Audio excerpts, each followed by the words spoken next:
The sight of Göbekli Tepe really did send shockwaves through the whole world of early prehistory, because we'd never before known or imagined even that simple hunter-gatherers could produce such spectacular monumental structures. For 20 years, Klaus Schmidt gave his life to one place, Göbekli Tepe. When he first arrived in 1994, it wasn't considered revolutionary. Most experts thought it was just a forgotten medieval cemetery. Nothing extraordinary, nothing world-changing.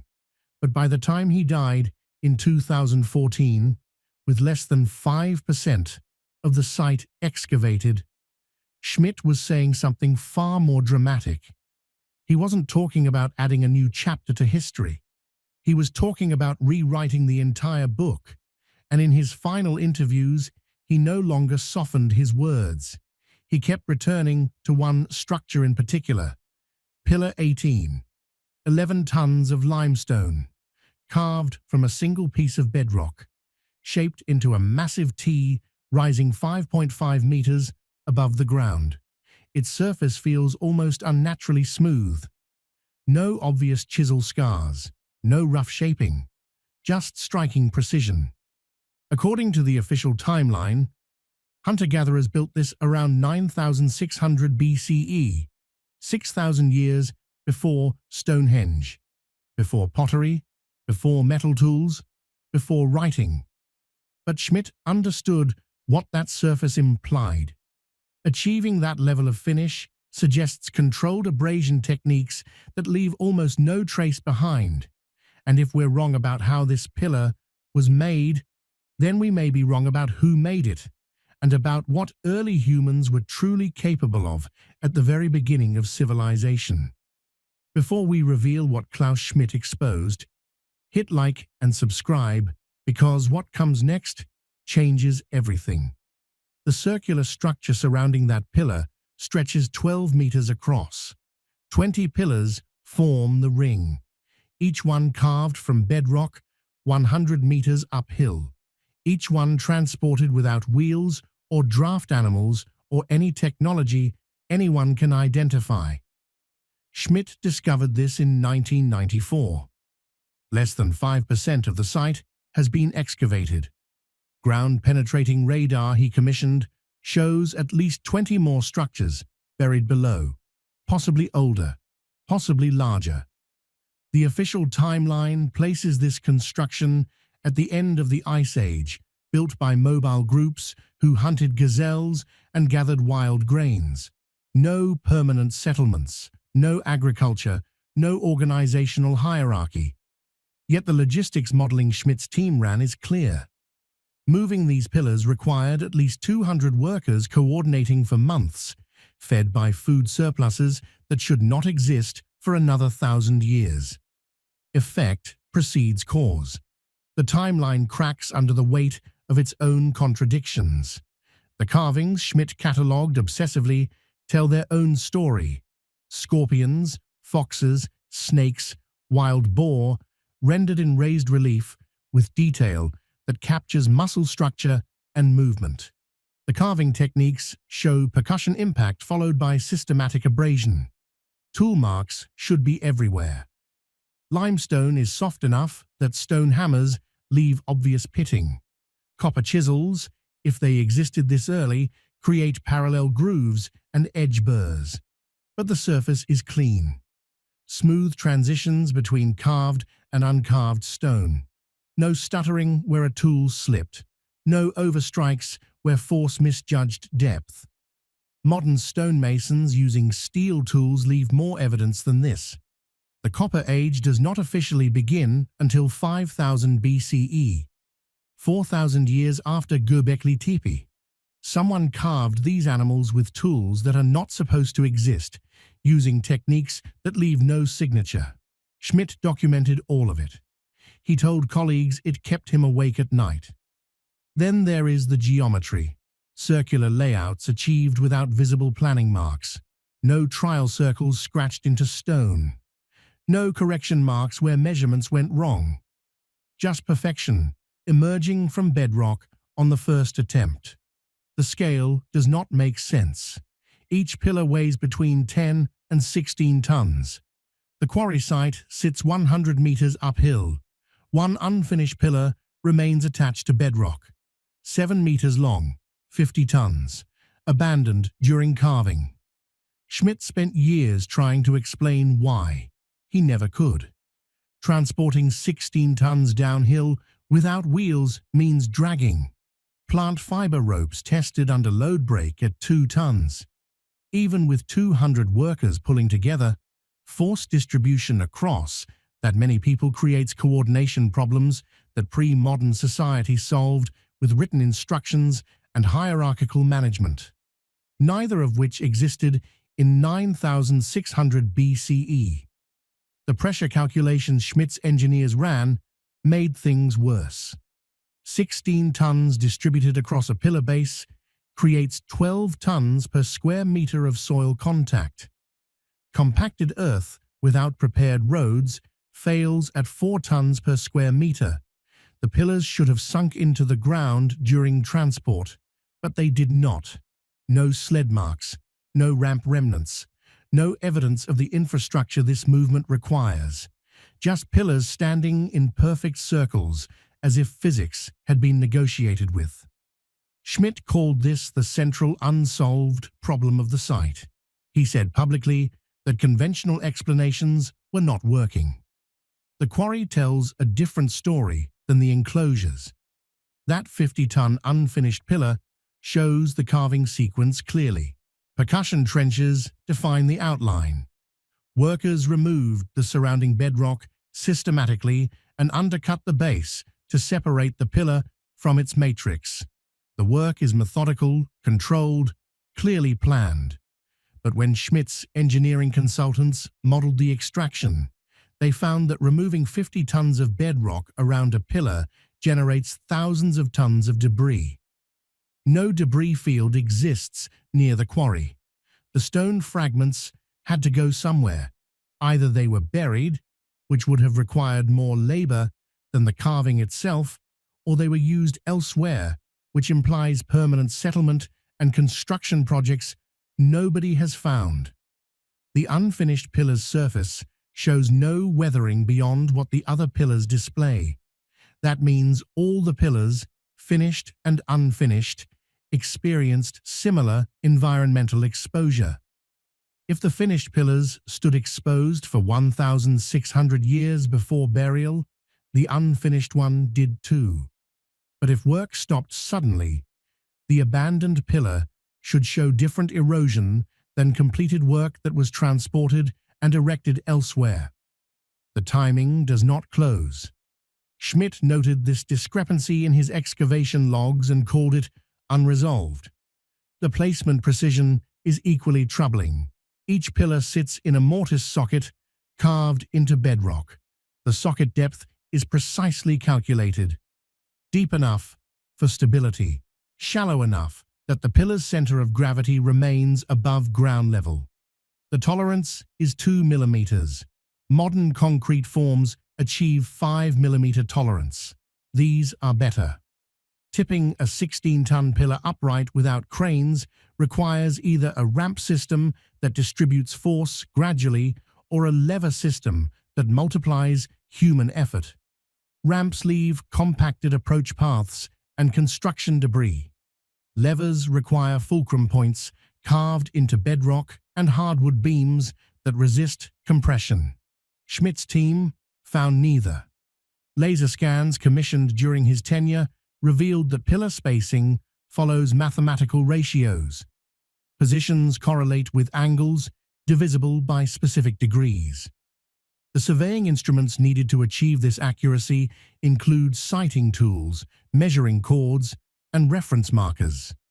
No such tools appear in the archaeological record until Bronze Age Egypt, 3,000 years later. Yet the circles are perfect. No corrections, no failed attempts buried beneath successful ones. Just immediate mastery of geometry that appears without precedent. 35 kilometers northeast sits Karahan Tepe. Schmidt knew about the radar signatures there. Same T-shaped pillars, same bedrock carving, same mortise joints with 2 millimeters tolerance, same circular layouts, same abandonment and burial around 8000 BCE. The construction signature is identical, not similar, identical. Like the same team moved from site to site, or the same technical manual was being followed. Nevelachori, 60 kilometers north, shows the same pattern. 20 structures across a 200-kilometer radius, all built within a 500-year window, all displaying techniques that supposedly do not exist yet. The cultural diffusion model says techniques spread slowly through contact, trade, and migration. But these sites show no contact, no shared pottery styles, because pottery does not exist yet. No trade goods, because long-distance trade networks are not established. No written records, because writing will not be invented for another 6,000 years. Yet somehow, precision stone carving, mathematical surveying, and organizational logistics appear simultaneously across a region the size of Belgium, and then vanish. The next generation builds simpler structures with cruder techniques. Knowledge does not diffuse, it disappears. Schmidt described this pattern as deeply troubling in one of his last published papers. Enclosure D carries a problem, Schmidt flagged repeatedly before his death.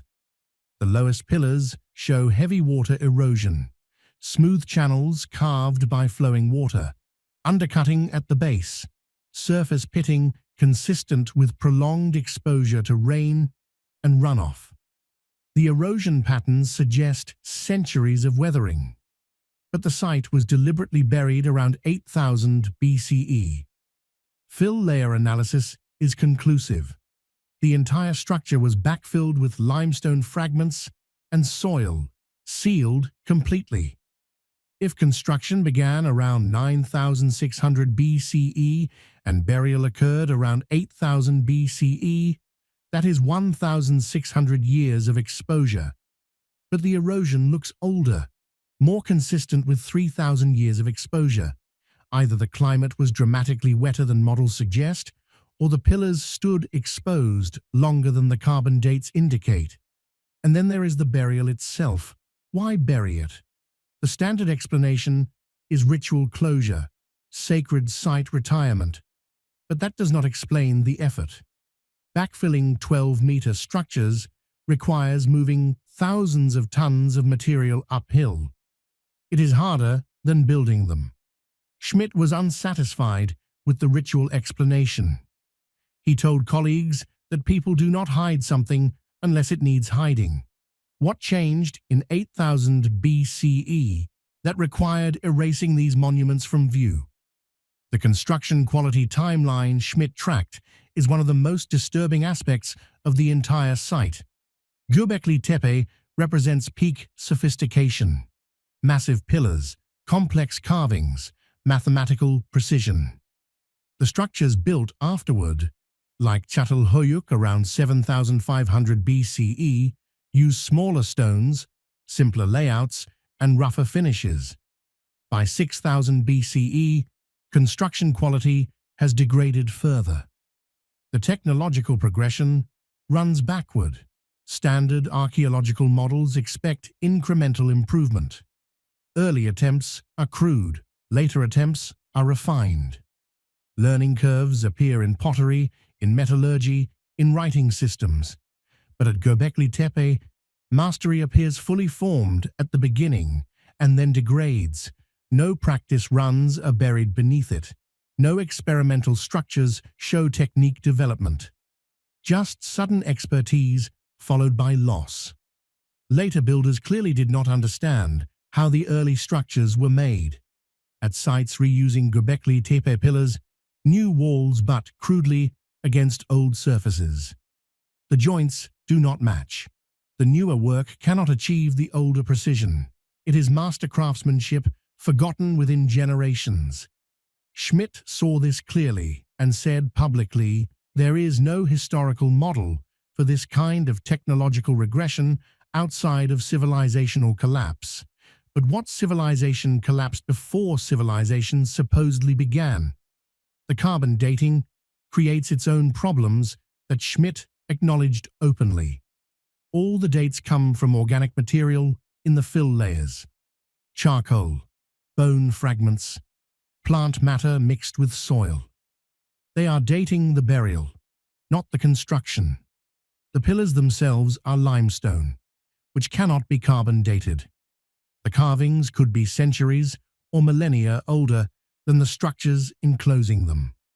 Some researchers propose the pillars were carved earlier, left exposed for unknown periods, and then incorporated into the circular enclosures later.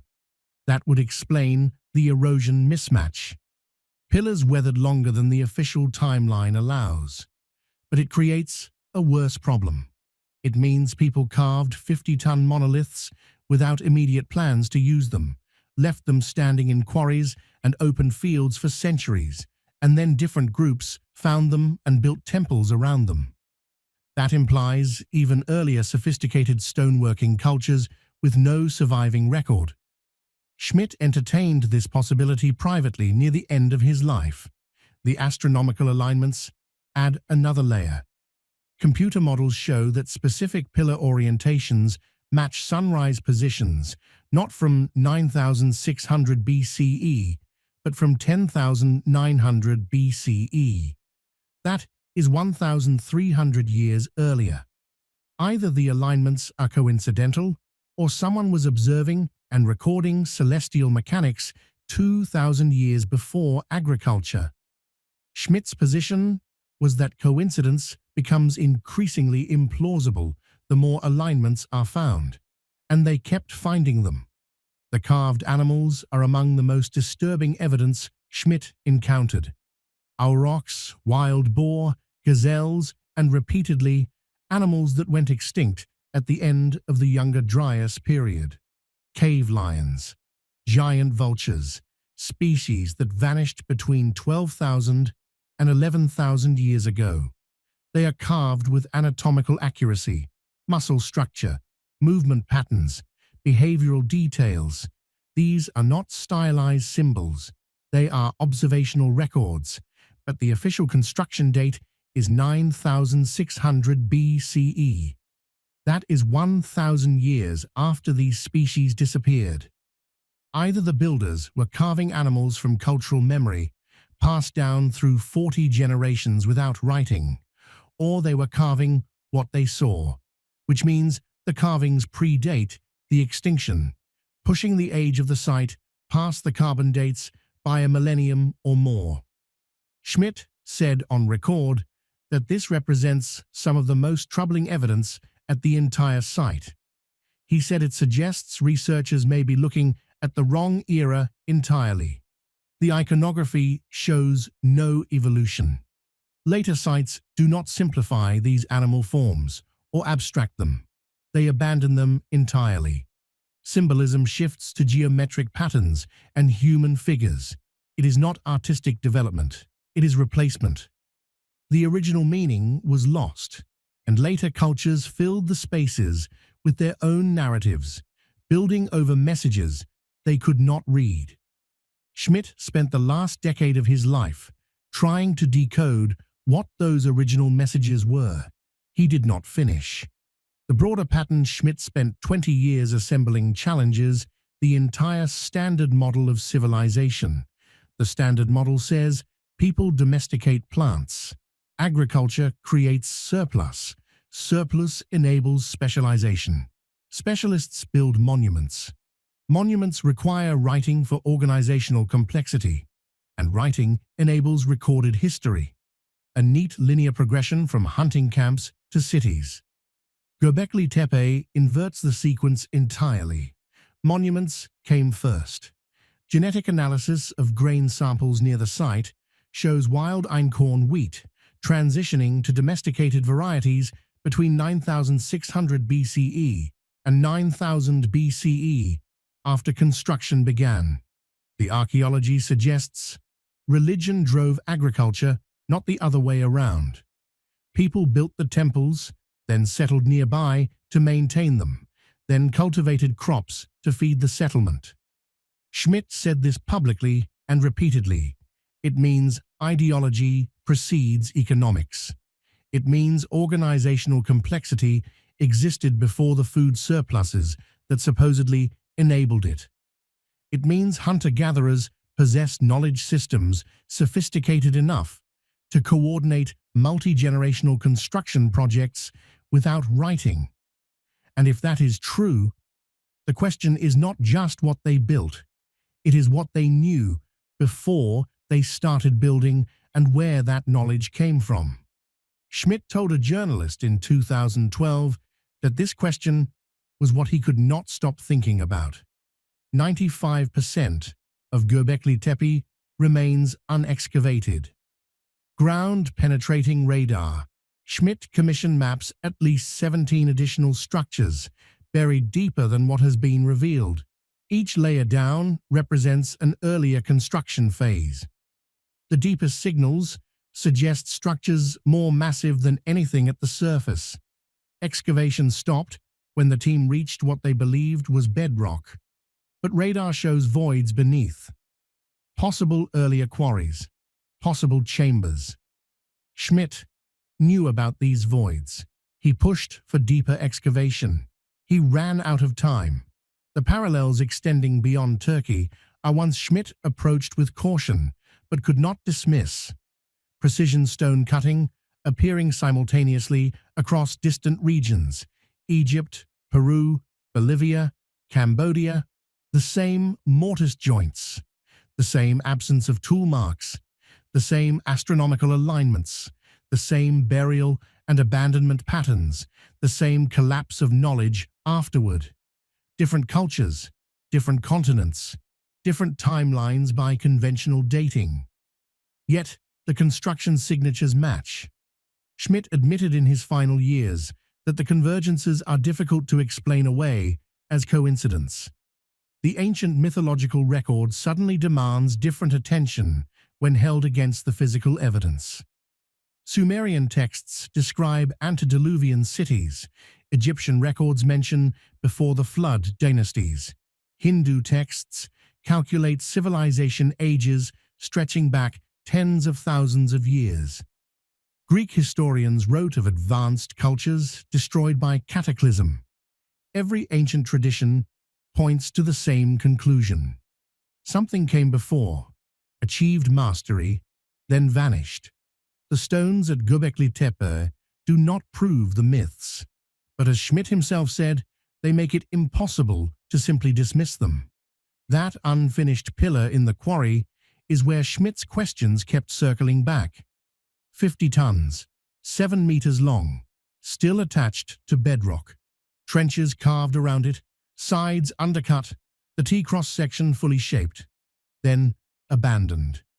No tool marks indicate why, no damage suggests failure, just cessation in the middle of the task, as if everyone walked away simultaneously and never returned. Schmidt walked past this pillar hundreds of times over 2 decades. He said it felt like a question the site itself was posing, a question it refused to answer. Klaus Schmidt died of a heart attack in July 2014. He was 60 years old. He died knowing that what lies beneath Göbekli Tepe has barely been touched. He died knowing that the tools used to build it have never been found. He died knowing that the method of moving 16-ton loads uphill without wheels or animals has never been explained. He died knowing that 2 millimeters precision without metal has no technical account that satisfies the evidence. He died knowing the site was deliberately buried and no one knows why. He died knowing that the knowledge vanished without visible succession. He spent 20 years excavating 5% of it and said openly that what he found there does not fit inside the history that has been written. The stone remembers what the official timeline forgot. The measurements do not negotiate. The physics does not compromise. The erosion does not lie. Somewhere beneath 95% of unexcavated ground, older structures wait. Structures Schmidt believed exist and described with certainty before his death. Deeper layers that may push the dates back further. Earlier construction phases that may make the current questions obsolete. Schmidt said before he died that whatever is down there is bigger than what has been found. He said that with certainty. He said humanity is not even close to understanding what this place is. The stones are patient. They waited 11,500 years for Schmidt to find them. They will wait while the rest of the world catches up.